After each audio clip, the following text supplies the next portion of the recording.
Hello and welcome to the Wisden Cricket Weekly podcast in association with Charles Tyrwhitt, who will be featuring on the show over the course of the Pakistan-England series. They've got some exciting news to share, arguably as exciting as that of Rehan Ahmed being added to the England squad. It's about their new partner. First, they partnered up with Jos Buttler, and now they've got none other than the number one ranked test batter in the world, Joe Root. I'm sure Joe will look just as slick as Jos in the Charles Tyrwhitt Winter Collection.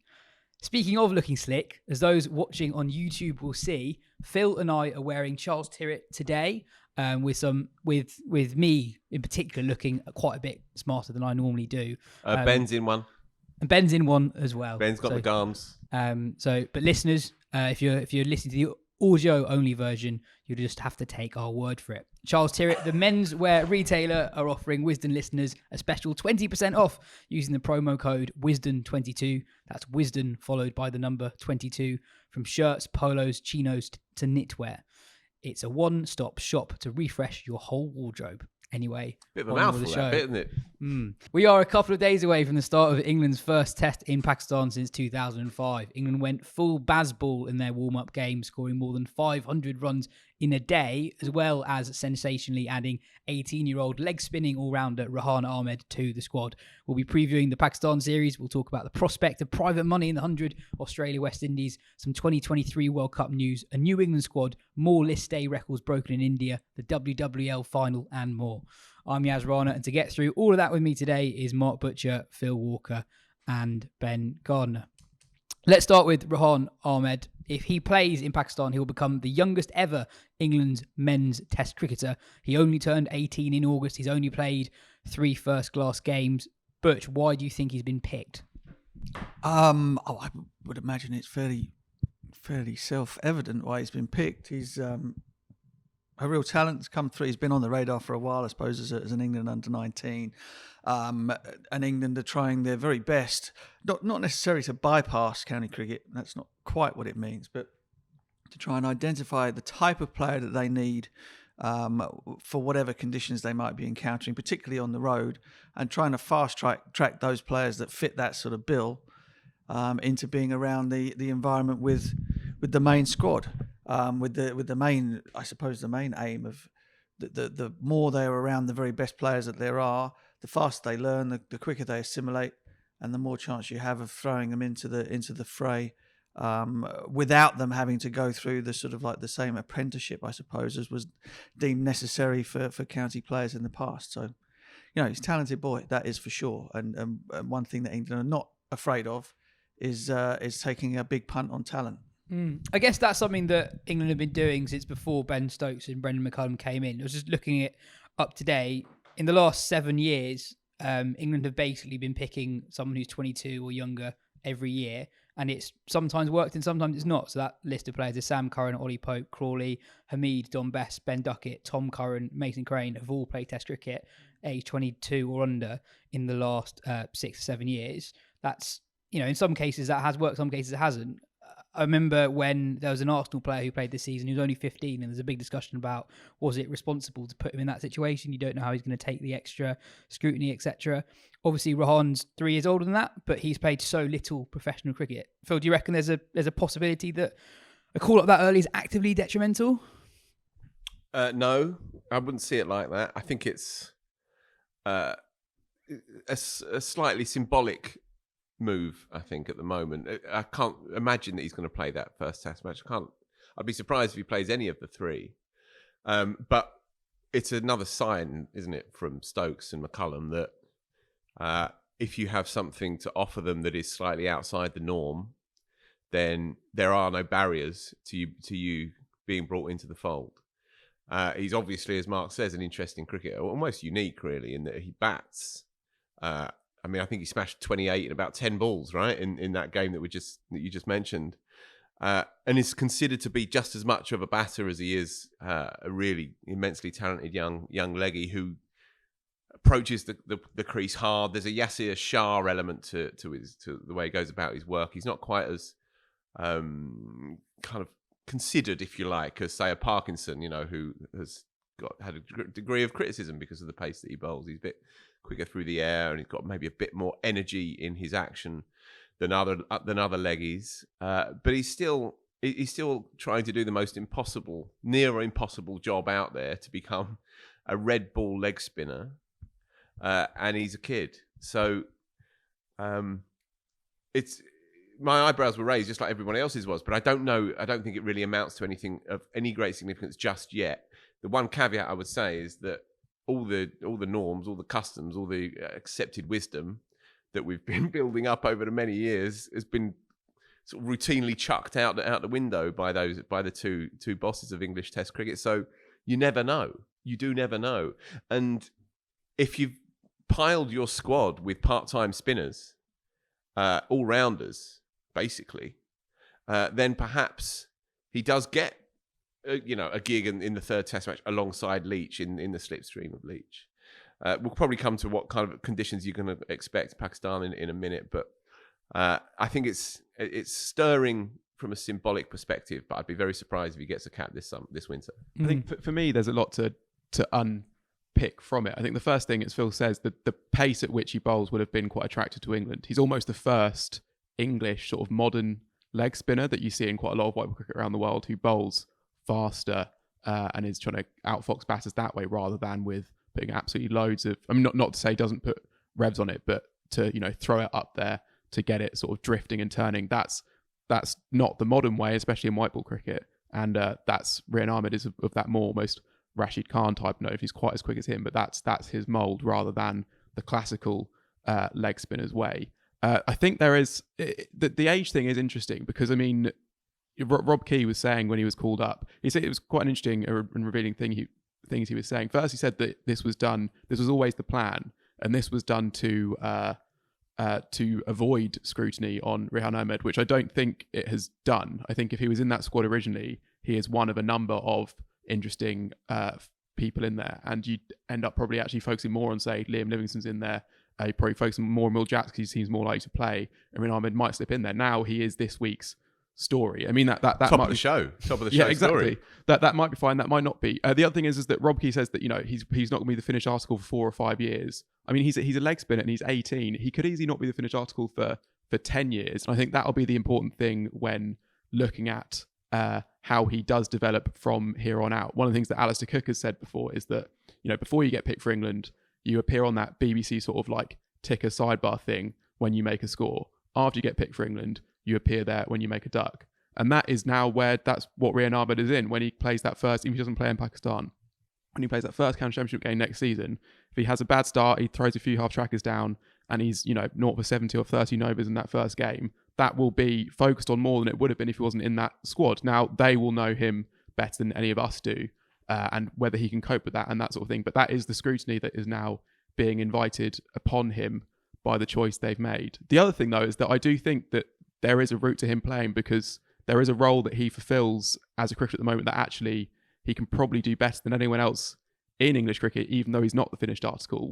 And I can see where a scenario where the first 2 tests are real sort of slugfests, draws. England find they don't quite have that penetration. So they feel they don't need quite as much batting depth, which means that Jackson Livingston, their value is lessened, but they do want someone who they feel can buy a wicket here and there. And that's where Rehan Ahmed really comes into it. And if you're looking for a leggy who can bat at number 8, that is a role that he does, which no one else in English cricket does. So there is a route for him into the side. Again, I would be surprised if that happens. He bowls a great googly as well, and Baba can't pick him. So, so that gives him a bit of a leg up. And there's another crucial part to all of this, and that is that the English cricket and Rob Key in particular, having been around for a long time, watching English cricket and England cricketers, kind of he and the rest of them are all very much the opinion that the cupboard is pretty much bare when it comes to spin. Hence, you've got Jacks. Hence, you've got Livingston. Hence, now they're introducing the youngster to it. I wouldn't see. I'd have massive amount of trepidation if it was kind of like Rehan Ahmed is the saviour. We're bringing him in. He's going to be the next Shane Warne. I don't think they've picked him under those circumstances at all. I think he's there. They're going to assimilate him. The players will get around him and try to expedite his learning, make it happen faster than perhaps it might have been if he'd been left to his own devices in the county game. And I think that's basically where it is. And if he does end up playing under the sort of circumstances as described, then that wouldn't be a terrible thing either. I mean, let's face it, these guys are, they are the SAS rogue heroes, aren't they? This England lineup, and they're going to do mad stuff, and they don't really care what happens. Even Baz McCullum today has spoken about the fact that we're still going to lose. We're still, we don't, and if we lose trying to do it our way, then so be it. And that kind of it's tantalising in terms of the expectations for the series, really, because that idea that you really don't the losses don't matter is kind of, it makes you a difficult team to play against, I guess. One other difficult team to critique, that is for sure. I can see Stokes as Captain Sterling. I can well see that. I think he's a bit more Paddy, to be honest. Oh yeah, I should shout. Yeah, fair enough. Just on Stokes, captained Leach brilliantly, didn't he, last summer? And especially, where was it? Was it Headingley, I think, where he gave him his head on that first day, and he ended up, I think he took 10 across the game. It was Headingley. And he kept him on early on in the piece, despite it being Headingley and day one and so on. And he set good feels to him, and he's just injected him, Leach, with a degree of confidence that he'd never really had before. And I think it was shown, therefore, in how he bowled. But it was prepared to live a little as a consequence of the way that Stokes was captaining him. So even if Rehan Ahmed is just simply along for the ride and Stokes and McCullum want to size him up and work with their experts in the nets and so on, so if nothing else, he just gets the rhythm of Test cricket, then there is value in that in and of itself, I think. And Stokes knows exactly what he's looking for from his cricket teams, and it wouldn't be this current incarnation of them if they didn't have 18 players, all of whom are distinct, all of whom have something unique and specific to offer. This, if you like, this social experiment of a Test match team. I think one other thing to say is that as much as, like Mark, you're saying that they've picked him in a way before he gets, and I think Vaughan's used the phrase, entrenched in county cricket before, that you've got to pick players before they get sort of subsumed into that. I think there's also an element where they want to pick him, at least in a Test squad, before he gets sort of sucked into the franchise circuit as well, I think. I think they've said he would have played that Australia ODI series were it not for this Test series now. He will likely play white ball cricket for England very soon. Once that happens, and even possibly before then, there are so many of these competitions, and he is such an attractive proposition that he will end up playing. I would be very surprised if he doesn't play some sort of franchise cricket over the winter. And there is the danger of that happening, and then all of a sudden you lose this guy as a Test prospect. When does he next get a good run of first class games? So you pick him now, make him think like, this is something that is really realistic, something I should be aiming towards as well. And I think that's part of it as well. It's Yaz's old point about Harry Brook. You had to get him in early because you lose him to the circuit otherwise. I think there's definitely a part of it. That, yeah. And just on what his career trajectory could be, Adil Rashid went to the West Indies for a Test tour in 2009 when he was 20, didn't play, and he peaked about 10 years after that. So that would be... Was 2000... That was the... 2009. Lost the first one. Jerome Taylor in the first, drew the second by refusing to declare. I think drew pretty much all the rest by refusing to declare. Drew the last two games. Yeah. Last two. It was a shocker. It was one when I interviewed Ravi Bapara for a cover story and lost the tape recorder. I had to make it all up. And Sarwan, best batter in the world? Was that Sarwan, yeah, apparently, according to some magazine or other, that I was not in charge of at the time. And again, Chris Schofield as well, fast-tracked. Mason Crane, albeit, he was one of the last men standing on that tour, but he still got his Test cap at Sydney. Yeah, I mean, Parkinson's been sniffing around the there's side. There's always been an allure to it. No, right? but there's always been a hint of desperation around the picking of a leg break bowler, and that all began with Warney's ball to Gat all those years ago. Yeah. That we had, you needed one, you had to have one. Even somebody who had so on the other end of the spectrum, you have Ian Salisbury, who had a terrific, the middle to end part of his career here at the Oval, where he was unplayable. He outbowled Saturday in second innings of matches by quite some margin here. Saki used to get him in the first innings, but then couldn't transfer that into Test cricket in any way, shape, or form. So look, it's tantalising. It's something that you shouldn't have an enormous amount of expectations for or from the lad. There's no pressure on him, I don't think, and that certainly won't be the way that he'll be treated by the team and that squad. And it'd just be fascinating because if the gamble pays off, the punt pays off, and suddenly this guy takes to it like a duck to water, and it isn't against the realms of possibility that will happen. It's unlikely, but it's not impossible.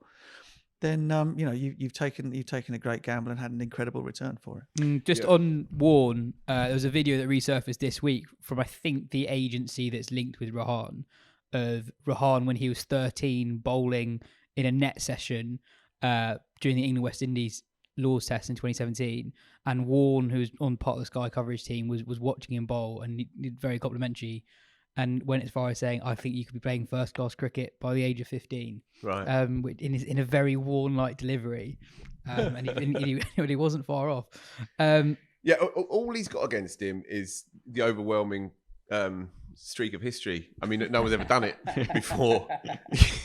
That's the only thing against him. It's literally the only thing against him, that no one's ever done it in the history of English Test cricket. But in the absence of any other option, you're not losing anything, are you? For sure. It's not like It's not like the you've landscape's left. different. It's not like you've picked him and left Peake, Embury, and Edmonds at home. That's not the case. No, we're not. indeed. That's not where we are. So it doesn't matter.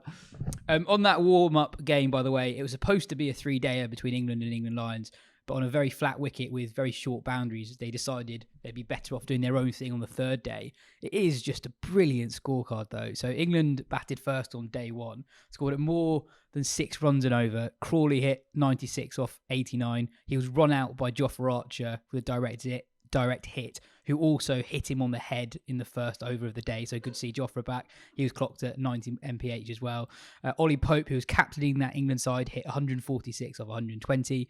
Livingston 36 off 23, and then Jacks 84 off 48. Every single Lions bowler went at more than 4 and over, including Rehan Ahmed, who went at 9. Well, they avoided the second new ball again, didn't they? This team absolutely hate facing second new ball. I think they did it twice all summer, and 500. I think in literally 79 overs. It's almost as if that's what they're planning. And then on day 2, the Lions scored 415 in a day themselves, which is an extraordinary achievement, really, against a test quality bowling attack. Haseeb Hameed scored 145 of 172. Tom Haynes 82 off 100, Jack Haynes 36 off 42, then Rehan Ahmed himself 26 off 10, and then Matt Fisher 40 off 19. It looks like all the new faces have definitely got the memo about how they want to play. We talked a lot on last week's pod about how we thought Pakistan would line up, so feel free to rewind to that episode to hear more on that. But let's talk about England now. We've got all the info we need, I guess, to talk about it. How do you think they're going to line up in that first test match, Phil? Right, I asked you before the show, is there anything that you need me to research? I didn't know you wanted an 11. You can throw it to me if you like, Phil.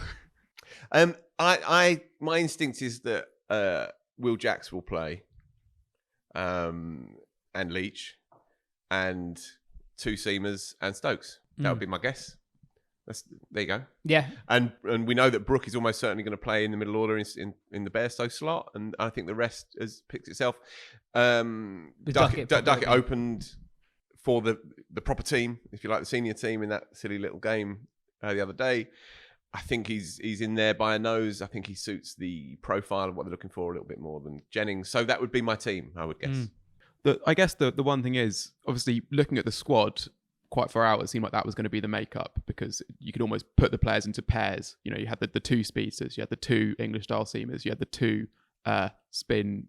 part-time spinners, whackers at number 8. But I do think that England will actually, they haven't fully decided on that themselves. I think they'll wait to see what the pitches are like. Although they have been flat in Pakistan for the most part since Test cricket resumed there has been the odd sort of more seam-friendly pitch, and I guess Mark Wood is injured, so they do have the option of Overton at 8, Robinson 9, Anderson 10. That would be Leach 10, Anderson 11.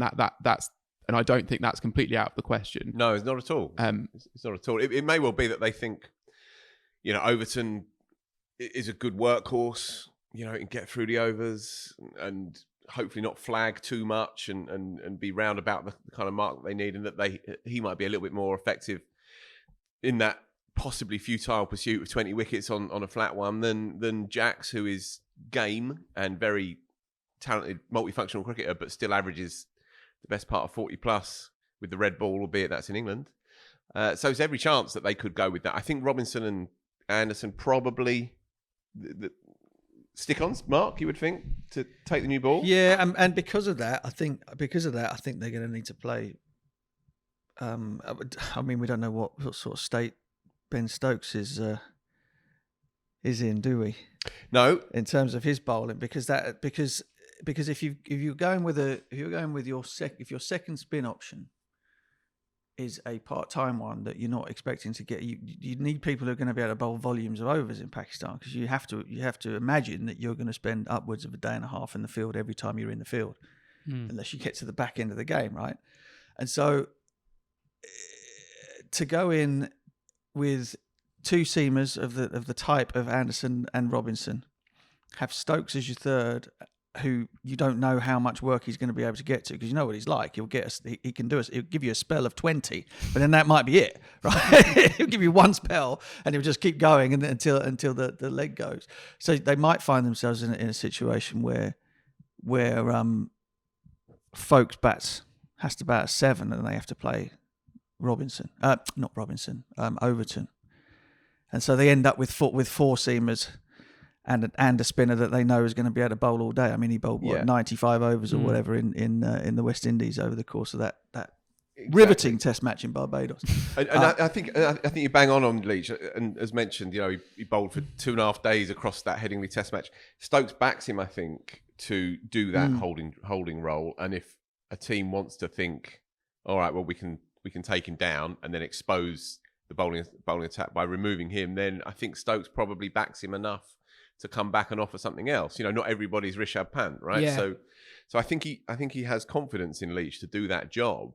And I just think the issue is that with the two guys who you're going to want, who are your sort of spearheads there in Robinson and Anderson, will have large periods of the game where they're not going to be massively effective. So that's why I wonder. The same would probably be the case with Overton, right? They're all very much for muchness. Well, precisely. The lack of Mark Wood not being able to play causes you this conundrum. Indeed. And it's whether or not you feel that you're going to have another seam bowler as backup, or you kind of you close your eyes, hold your nose a bit, and go, we hope that one of our two part-time spin bowlers, one of our three part-time spin bowlers, I suppose you could say, is good enough to be able to shoulder some of that burden and pick up a wicket or two.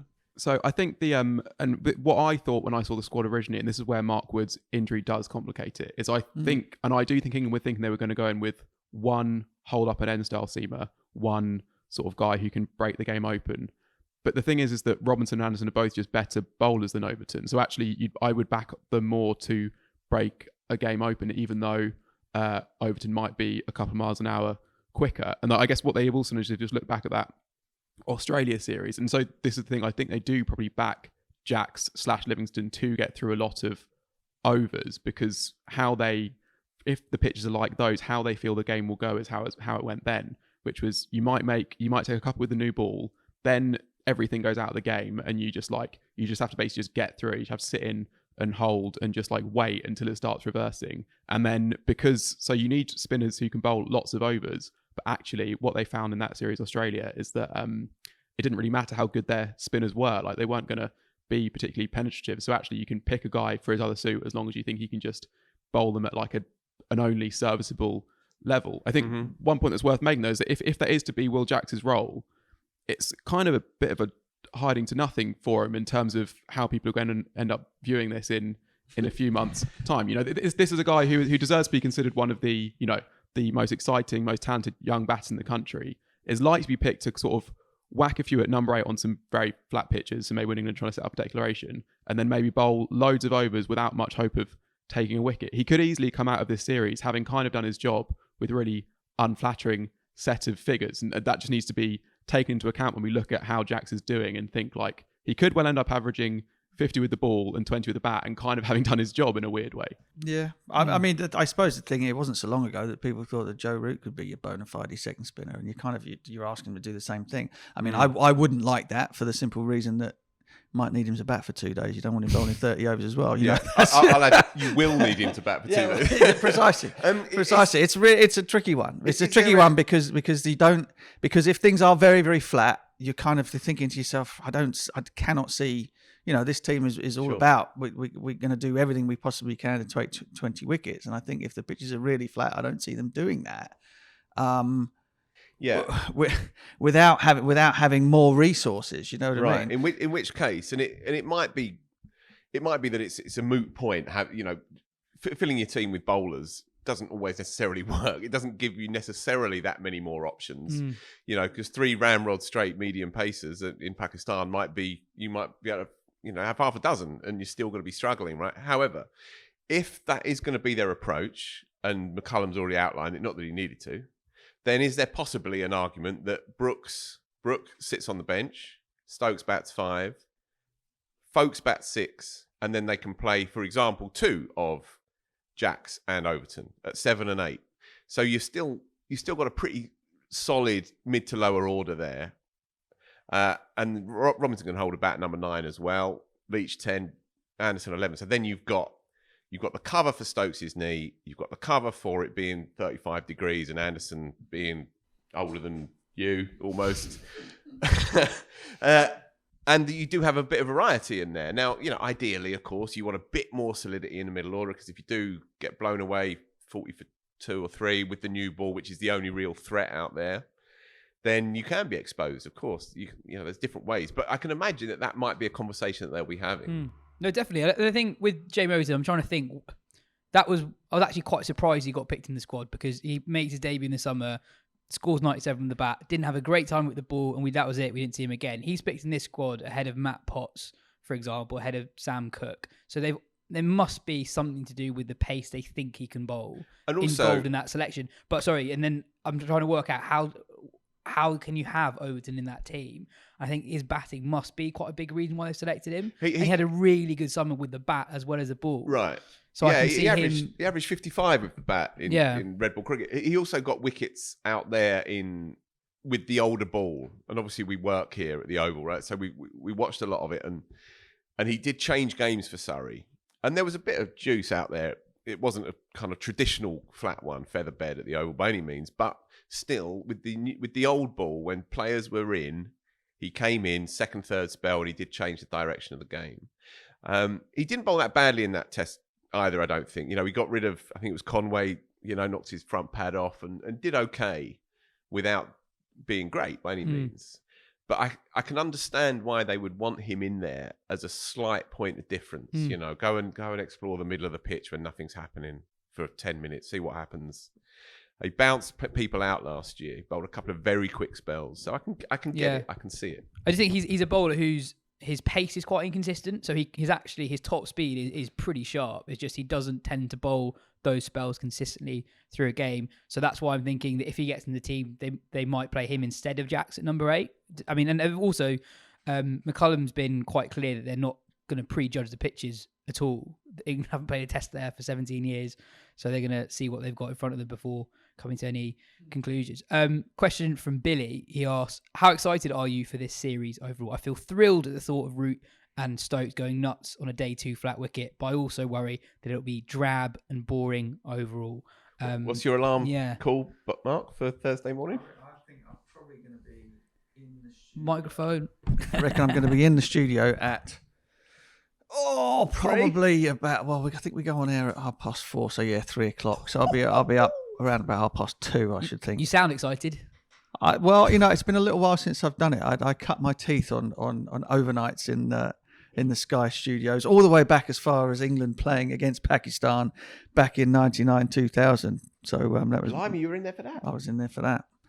So this is almost like a homecoming to me. I'm really looking forward to it. Ben, are you a bit more excited than Ben? I'm absolutely buzzing for this series, actually. There we go. And actually, as long as the games aren't complete, total board draws, as long as there's something in it going into those final days, and with this England team, that should be the case. Then they're not going to let games drift. If there is any sort of game to be set up, they will try and do it. And in those cases, I actually really like those first 3 days when you still have narratives from any of that England top, whoever the top 8 are, any of those makes a score. That's going to be interesting and fun and good to watch. And the same goes for Pakistan. Really, you have lots of interesting stories throughout their lineup. And then, there's all the tactical questions, as we talked about, about how teams go about finding 20 wickets. So, there might be the odd dull passage of play, but, this is England. It's not going to be dull for too long, I think. And also, I'm just so excited for Test cricket to be back after like quite a long time without it. There's a real spurt of Test cricket now between this Wednesday when that Australia series starts, and then something like the 8th of January. There's like, I think maybe 8 different countries are in Test action. And I'm really looking forward to that whole thing and getting into the rhythm of that again. And I think the crowds are going to be really good, especially that first Test match. Looking at sellouts as well. I'm dead excited, Yas. That's all. No, I am. I'm less so about my alarm call, but I'm looking forward to the games because I don't think anyone's has ever gone out there with the idea of kind of being hyper aggressive playing in Pakistan. The accepted way to play there is that you kind of everybody sort of sits in and you hope that it all goes crazy on the last day. That's kind of how Test matches have been won there traditionally. So the idea that you'd be trying to push back or trying to force the issue from early on is quite a tantalising one, because who knows, it might just work. And I think with Pakistan as well, we talked about it last week, but you're looking at 2, possibly 3, possibly 4 debutants in the first game as well. So just seeing how those inexperienced guys do, that's really Nazim Shah, the 19-year-old attack leader. Yeah, exactly. Sensational. It's going to be a lot of fun. And just finally on this series, Ben Stokes today announced that he'll be donating his match fees to the Pakistan flood appeal after devastating floods in Pakistan led to the deaths of over 1,500 people earlier this year. So very, very well on Stokes. Good on him. Some more England men's news this week. Luke Wright has been named as a selector, but not the selector. So more James Taylor than Ed Smith. I guess it's not huge news, but something our Wisden India team have commented on this week is that this is the appointment of someone who gets a current landscape of cricket, the choices facing elite players at the moment, and is someone who's played a lot of T20 cricket in India. It's common for selectors to have no experience of T20 cricket, and Wright has obviously played loads of games. Well, it's almost mandated, because I think this is set against India searching for a selector at the moment, and there's a job spec that goes up, and it says they had to have been retired from professional cricket for 5 years, and that rules out loads of people who would probably make good selectors. I guess they don't want someone who's too close to any current players and stuff, but and also they have sort of you have to have played this many Test matches or this many first class games, but there's not like, if you haven't played that much but you have played a lot of T20s, you can't have played loads of T20s and be eligible for it. So that's where that's coming from, I think. Any strong opinions on the appointment of Wright? No, good luck to him. Okay. No. No, well, only to say that I think that the key McCullum, Stokes, Bobat, Court axis have got a pretty good idea what it is that they want, and so they've now got themselves, I suppose, a voice from very, very close to the game from a player's point of view. And going back to what Mr. Buckley was saying earlier on, young Jeff over there, about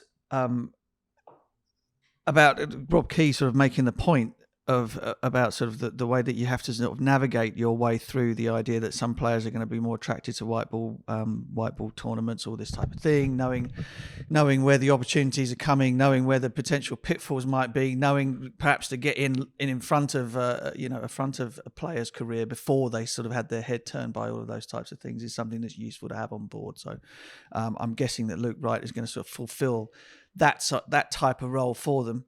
But I do get the feeling that those guys pretty much know what they want, regardless of that, and he's an added extra to something that they feel is working pretty well anyway. Yeah, it's quite interesting. In the 5 names you list out there, listeners will know a lot about the first 3, but nearly nothing about the other 2. And it is quite interesting. Obviously, we work in the game, so we're more aware of them, but how much power that Bobat and Court seem to have, and the respect they have from Stokes, McCullum, and Rob Key in particular. Next up, we'll talk about the prospect of private investment in the 100 and John Lewis's first squad as England coach. So over the weekend, Sky reported that the ECB has received a £400 million private equity approach that would see it relinquish majority ownership of the 100 whilst raising funds that would end up with the counties. It's a bit light on detail at the moment, so I won't spend ages on it today. But that combination of words there, private investment, equity, the 100, may be quite triggering to quite a few cricket fans. Should we be excited or should we be scared about this, Birch? Well, I mean, Or if you no unless you've idea? had your sort of your eyes closed for the last 2 or 3 years, I think that offer and that the idea that private equity might come knocking for the 100 is entirely what was on the table from the very beginning. Although I say on the table, it was under the table. It wasn't explicit in the sort of the reasoning for bringing the tournament in. But it doesn't surprise me in the slightest, because I think that's been the aim all along. And I guess that at this early juncture, only 2 years in, that knocking them back or sort of holding off on diving in for this for the offer is based around, well, we think it could go higher than that. Yeah. So yeah, I mean, it doesn't come as any sort of surprise. Perhaps the little surprise is that it's come quite so fast. But I think then if you look at it from the point of view of the people who are trying to stump up the money, and what was it, an 80% share they'd end up with? I mean, that's vaguely terrifying, isn't it? Is that they see it as being good value at the moment, you know. So, you know, for them, they made the offer because they think, well, we can get it while it's young and have something that potentially is worth a heck of a lot more than that in 5 years' time. So, watch this space. It will happen again. And I guess it's another example of seeing that the warped power dynamics at play, where counties might end up giving up quite a lot of power because they're going to be promised a lot of money, and in the long term, decisions might be made that they don't like and might be to their detriment, but they can't really do anything about it because they're so desperate for money. So, I mean, it's what happened obviously when it was first pushed through, that 1.2 or 1.3 million annual payment. You know, the mother of all bribes, if people choose to look at it from that perspective, that was so persuasive to certain cash-strapped clubs that they felt they couldn't say no. And of course, the Constitution requires, I think, 12 from the 18 to put their thumbs up. And that money was so immediately required for certain clubs that it became irresistible. And so this is the same principle on a more expansive level. As Mark says, it's absolutely inevitable that it was going to happen. Whether it happens with this particular deal or whether this is the first point of negotiation and that another deal is eventually signed, but it will happen at some point. And the thing is, the ECB need the money, right? If you speak to people within the organisation, then they have many grand plans and plans to expand in certain areas that are underfunded as we speak. Recreational cricket in particular, youth cricket in particular, women's cricket as well. For all the top end expansions and the positive stories that come out, there's still a massive dearth of cash at the grassroots level. So they do have plans, but they don't have much money. They don't have anywhere near the funds that they used to have. And so it does feel a bit ugly and vulgar and desperate, and those terms can be triggering, as you rightly say. But this is the world that cricket is trying to navigate, and this is, of course, the nature of the beast as well. When you set a tournament up like this, you're not doing it for a laugh. You're doing it to try and financially future-proof the game, you know, and develop more people who are watching it. However ugly or empty it may be for you know, proper fans in inverted commas, nonetheless, that's why they did it. And the thing for me is that I agree that all the signs point to the ECB wanting some sort of private investment into the 100 in some form. But I don't know if they would have expected a bid of this magnitude to come in this early. But also, I don't know if they would have wanted to actually give up a controlling stake in the competition, or if they would rather go more down, say, like the IPL model, where the tournament is still run and kind of owned centrally, but the franchises are owned privately, a lot like with football as well, you know, with who runs the game there. And you could almost get possibly an interesting kind of a reverse situation to before, where the ECB were really trying to push this thing through and therefore saying to the counties, we'll give you this money to push this thing through. Whereas now you could almost have the case where, because the counties will have a vote on this if there is a serious bid, right? Like that's how that will work. And you could have a situation where the ECB are actually not that keen to give up a stake, possibly, because they think that they'll be able to sell it for Y further down the line rather than X now, or they might hold out for just someone coming in to buy Oval Invincibles rather than coming to buy the whole thing and that sort of thing. And yet the counties are so attracted and dependent on the money that is being offered to them immediately that it's almost a reverse situation, I guess. No, that's interesting. And the other thing is when the idea of having an English competition like this, the idea was for it to be one of the best in the world and maybe not compete with the IPL straight away, but be number 2. Already since the 100 came about, the PSL has gone from strength to strength. You've got this new UAE league that's going to start in January that's offering players way more money than the top players get in the 100. So where's this extra money going to come from to attract those players? Right. And then also you've got the SA20 competition that's also starting this year, and the list of names in that competition is you know, in some ways rivals the IPL. What's the Jofra Archer team lineup? So Jofra Archer, Rashid Khan, Sam Curran, Liam Livingston, Jawal Brevis, Kagiso Rabada are on the same team. And Grant Rollison as well, right? Yeah, and Grant Rollison, who played my boy, who played against Phil in the summer. Yeah, he's still shaking from having faced me down at number 3. So that money's got to come from somewhere. The big bash is on the floor as a consequence of, you know, of cold hard economics, right? And I guess if you build a tournament around the bottom line and it's specific and it's unashamedly driven by money and the making of it and the acquisition of it, then you sort of live and die at the altar of that, right? And the big bash, unfortunately for it, can't compete with these newfangled tournaments that you mentioned. Now, obviously, the 100 is going to be under exactly the same kind of pressure. We saw it last year, and the year before, albeit it was more the COVID umbrella the year before, but we saw it. The number of players who had given a nod that they'd be in it, turning around and saying, you know what, I'm going to have a few weeks off, thanks all the same. And it can be presented as R&R, but in reality, that's not worth my while. It needs to be worth the while of these world stars, or else it will continue to feel a little bit parochial as it did last summer. And I think one thing that's been reported is that a big part of why they're interested in is just what they see as the immense potential of the women's tournament. That it's been so popular, the attendances, they're breaking all sorts of records, and it's only really going in one direction. So real potential there. Moving on, England have named their first squad of the John Lewis era as they travel to West Indies for a pair of white ball tours. There are comebacks for Nat Siver, Catherine Brunt and Heather Knight, who all missed the series against India for one reason or another at the end of the summer.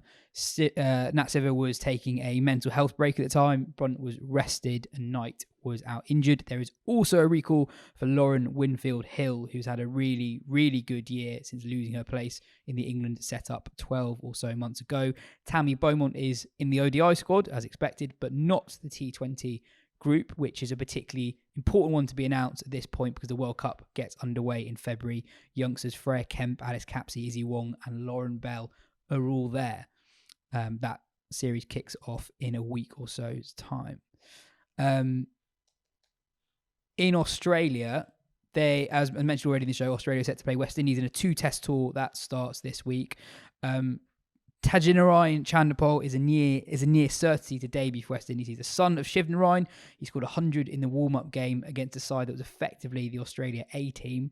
Most importantly, though, his stance is nearly identical to his dad's, which is great to see. That's marvellous. The legend lives on. Yeah, exactly. And he's got his overall first-class record's not that good, but it's very much split down the middle. In the last couple of years, it's amazing.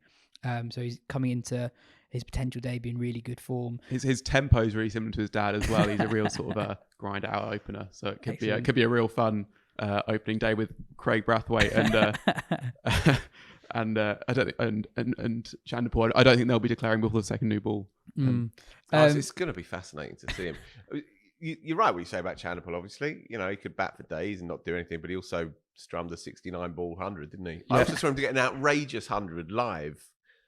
Georgetown? Yeah, it was, yeah. In an ODI game, and he swept Big Steve Harmison for 6 a couple of times. Unbelievable player, really. There's a game he's won with the last ball 6 as well on ODI, I think. Same tour. A brilliant player, Chandapal. Actually, one of my early favourites, weirdly, because you just look at these scorecards and think, how is this guy always just getting some sort of score and not out at the end amid like a crumbling team? But the tickets have gone nowhere. That's putting it politely, really. So various media reports in Australia are saying this could be a record low men's man. test attendance for a game in Western Australia. One report suggested that they haven't even broached 1,000 ticket sales for one of the days in the first test match, which Perth? at Perth, which is obviously, we would talk about how excited we are seeing Pakistan, England in front of full houses in Pakistan. Well, this could be played in front of no one, just as the ODI series, perhaps even worse than the ODI series we just saw last week. Steve Waugh today said that the Australian public is almost overdosed on cricket. For the fans and spectators, it is hard to make a connection because you're not sure who is playing. But I don't understand that. I mean, when did they last play a test match? They played away to Sri Lanka in July. Right, and then we're in before November. that, 4 months away away. to Pakistan. So they've not played at home since the Ashes. Yeah. Which England were rubbish then, and they're good now. And yet, I just don't follow that argument.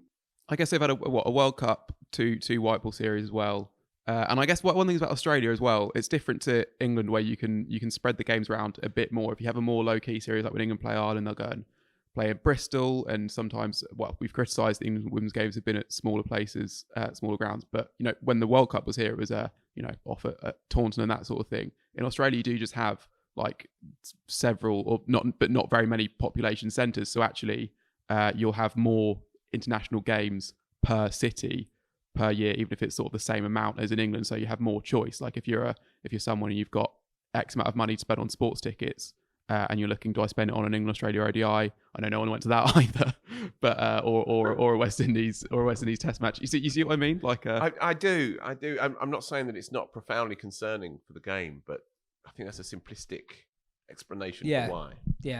I think Definitely. there are other factors that are more significant that are at play there. It would just be great for West Indies to put up some sort of fight in that first test match, because I think Australia fans will be looking at thinking like that's a foregone conclusion, considering how uncompetitive West Indies have been there in recent test tours. And yet, they as England well know, they do have players that can trouble the best teams. And then once, if it's the first 2 days, there's like a Australia, shot out for something competitive, or West Indies, one of them makes 100 and they make a decent total, and then all of a sudden you have interest in the series, and then the next game maybe you see the ticket sales start going up. I'd really love to see that, because at the moment, if it starts badly for West Indies and then the sales where they are, then it could be a real series to forget, I guess. It's just 2 tests. It's just 2 tests. Yeah. And then South Africa for 3. Yeah. One performance from that warm-up game. So West Indies were basically playing the Prime Minister's 11, which was effectively an Australia A team.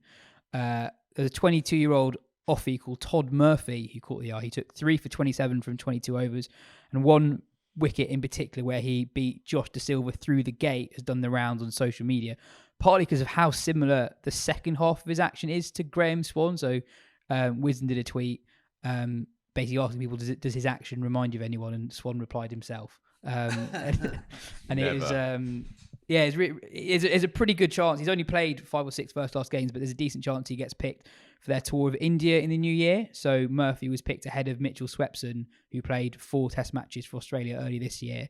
And it's not that clear who the second and third spinners will be. So Ashton Agar also played that game, but Murphy comfortably outbowled him. And then Adam Zampa is about to play his first-class game in about 4 years this week, so it could be an outside bet.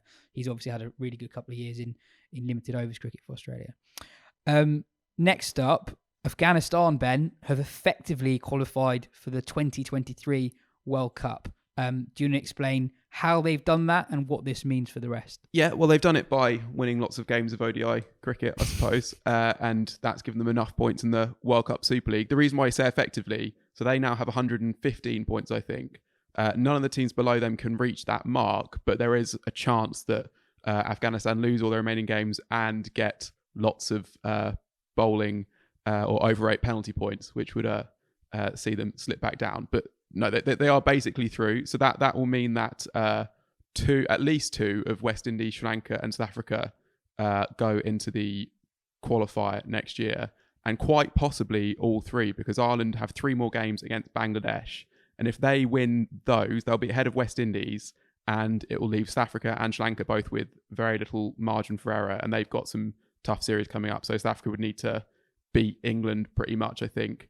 And Sri Lanka would need to go to New Zealand and and win that series, as well as winning the last ODI against Afghanistan. And, it's fully deserved for Afghanistan. They have had an easier fixture list when you look at who they've played, but they were brilliant to win that first ODI of the series. They've won 11 out of their 13 played games. Yeah. And one player that I really like is Fazal Hakfaruqi, who took 4 wickets in that first ODI, and he just looks like a kind of a reasonably complete white ball bowler. He was with the new ball, he bowled a sort of a nice little wobble seam which cut back in to take off the top of Chanmal's off stump, and then basically sealed the game with a Yorker to Lakshan, I think, just when him and Hasaranga were looking like putting together a reviving partnership. And that's kind of that. I guess that's the thing that Afghanistan have missed at times. They've got Majid, this brilliant opening spin bowler. Obviously, they do this thing with Rashid Khan where they hold him back for as long as possible, so the opposition have to. I think that's what partly won the game of the day. So they were chasing 280 odd, I think, and Afghanistan just held Rashid Khan back for so long. So Sri Lanka took so many risks against bowlers 5-6, which is Afghanistan's problem. And when Rashid Khan comes on, the game's pretty much done. And then he cleans up. Yeah. So yeah, and actually, so because Bangladesh have always had a really good Cricket World Cup Super League campaign, I guess they're one of the other teams that you might not have expected before it to qualify. I would actually put Afghanistan possibly ahead of Bangladesh in the dark horses stakes for that World Cup in terms of on their day maybe troubling some of the best teams. But yeah, it should be a really good tournament, and also that qualifier will also be really exciting as it was last time. Mm-hmm. We're waiting for a standout Afghan batsman, aren't we? Yeah, but I think we've got a better idea of who it could be. So the two openers... So Zadran's a kid, isn't he? Like 20 yeah, so he's 20, and Rahman is also 20. Right. And I think they've got 4 ODI tons between them, and they complement each other quite well. Rahman is in the Phil Salt mode of really going from it for ball one. Zadran's a bit more of a classical player. Yeah. Zadran, I think he scored 75 in a test match when he was 18. Yeah. So together... And he peeled off 100, right?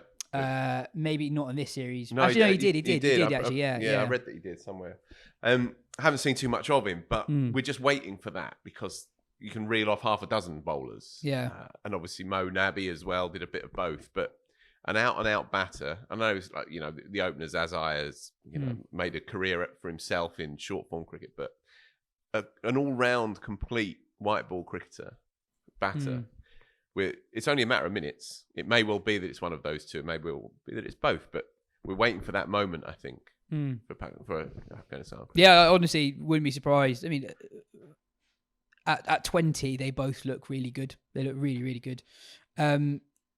Elsewhere, New Zealand beat India in the opening ODI of their series this week, with Tom Latham hitting 145 off 104 from number 5 to help Australia to help New Zealand chase down 307 with 3 overs left spare. Can I talk about the one shot I was talking about earlier very quickly? Go for it. Yeah, so he his body physically sagged there. He just played this reverse sweep deliberately with the back of the bat. And it was right. So obviously we talked about Deploy playing the scoop with the back of the bat. But this was the reverse sweep, and so I guess the advantage is if it's really straight, you can just play the conventional sweep and paddle that fine. And then this was down quite far down the offside, so he was able to play it that way. So it was a really smart shot, and he's obviously a canny batter, and is actually developing a really, really good record in the middle order, which I don't think people would have expected when you see him open in Tests. Might not think he has that kind of dynamism. He was doing it all. He was was running hard. He was hitting sixes and boundaries, and really good. He basically scored 100 off his last 50 balls as well. And then in Australia, Adelaide Strikers won the WBBL for the first time, beating the Sydney Sixers, the competition's dominant side, in the final. Deandra Dottin scored a 50 from number 4 and then took 2 new ball wickets for the Strikers, while Darcy Brown took 2 for 15 off her 4 overs. At one point, the Sixers were 16 for 4 in the run chase. And then 2 final things. Ben, in India, Ruturaj Gaikwad had a record-breaking day. He hit 40. Well, he hit 42 off an over, and there were 43 runs scored off the over, which is a joint list A record for runs conceded. So that was 6 sixes and a 6 off a no ball as well, which is remarkable. He made a double 100, and obviously there's a temptation to look at this and think, this is a bit of a tin pot game against a weak team. This is in the quarterfinal of India's premier 50 over competition, so this is a high level, and he made 229, I think, out of a total of 330. That was a really Massive. proper innings. No one else made a 50. He has now knocked off Sam Hain and now has the highest list day average of all time. Wow. So yeah, calls for him to get he's played. He's the one who opens for Chennai, right? Yeah, but the thing is I think 50 over cricket is much more his game. He's struggles to be aggressive straight away, but knows how to build an innings and then to expand later on. So there are calls for him to sort of get a good run in the ODI side, whereas I think he's played maybe 70 20s and only one ODI so far. So yeah. And then finally, a bit of a Warwickshire link from Sam Hain to Hassan Ali, who is signed for Warwickshire for County Championship and the Blast up until the end of July in 2023. So Good that's signing, another that. very good signing for Warwickshire, who've also signed Chris Rushworth, Ed Bernard and Moeen Ali ahead of next season. They seem intent on making sure they're not involved in another relegation scrap. Yes. Where's my Abu Dhabi T10 update? Well, I mean, cricket has been played in Abu Dhabi, and Nicholas Pooran's hitting them well. But other than that, I can't tell you an awful lot. I watched 10 minutes of it. Yeah. On a hangover on Sunday morning. It was my mum's birthday the night before. We'd had a few people over. It was a lovely evening. Watched it the following morning. 10 minutes. Miserable beyond words. Almost profoundly sad, actually. And Graham Swan was commentating with Brendan McCullum. Nobody there at all in the ground. Nobody there. And Swanee said something that unwittingly captured the emptiness of the whole experience. 1 over in, the Warriors were playing another team. Don't know. Can't remember. Anyway, the Warriors... I can't remember. Anyway, he said, quote, I wrote it down after 1 over. The Warriors look tired, said Swanee. They need to up the energy levels. Make a buzz, make some noise, jump up and down, do the splits. Whatever. It's just a perfect summary of just how peculiar and grim and sad and empty the whole experience was. I don't know who it's for. Well, they've even they've added two more teams this year. One of whom are called like the New York Strikers or something. New York side, yeah. So obviously it's big in the US, I guess. Well, okay, why do you think jump up and down, do the splits, whatever? Why did you find it more soulless? Why did you find it more soulless than normal T20 cricket? Well, because there's only half of it to begin with. True. And because there's nobody there. Because there's literally nobody there. I can understand any sort of tin pot tournament if it's trying to engender some sort of local interest, for sure. Totally. I don't mind. Play a 5 over game in Chicago, by all means. But if there's literally nobody there, literally, who's it for? It's certainly not for us either. So I just don't know who it's for. Yeah, and I guess one thing related to that is empty. there was a lot of complaints from within the England squad about their series in Australia and how there's too much cricket. James Vince, the day after playing an ODI in Australia, the day after, almost the other side of the world, was keeping wicket for Team Abu Dhabi against the Deccan Gladiators. In short sleeves. Sleeves. But also on a slightly more serious point, so was Mo, right? Yeah. And Mo had said it was horrible. Right. Yeah. Quote, that 3-match ODI series, and 2 days later, he's playing out in Abs Dab. So, yeah, that... I don't know. It rather undermines the integrity of his original point. Absolutely. Vince is going well though. He's hit 81 off 51 across his 2 games. That's my boy. Get him in. Get him in somewhere. Get him in. And actually, him keeping in short sleeves, obviously normally it'd be sort of like it'd be cancelable territory, wouldn't it, for doing that? But I think it really fits this tournament, doesn't it? Like if you're going to go over there, you can at least sort of not do it properly. And Vince is doing that and still seeing them quite well. So, yeah. On that bombshell. Thanks for listening, folks. Cheers, Phil. Cheers, Mark. Cheers, Ben. This has been the Wisden Cricket Weekly podcast. We'll be back next week at the end of the first England-Pakistan Test match.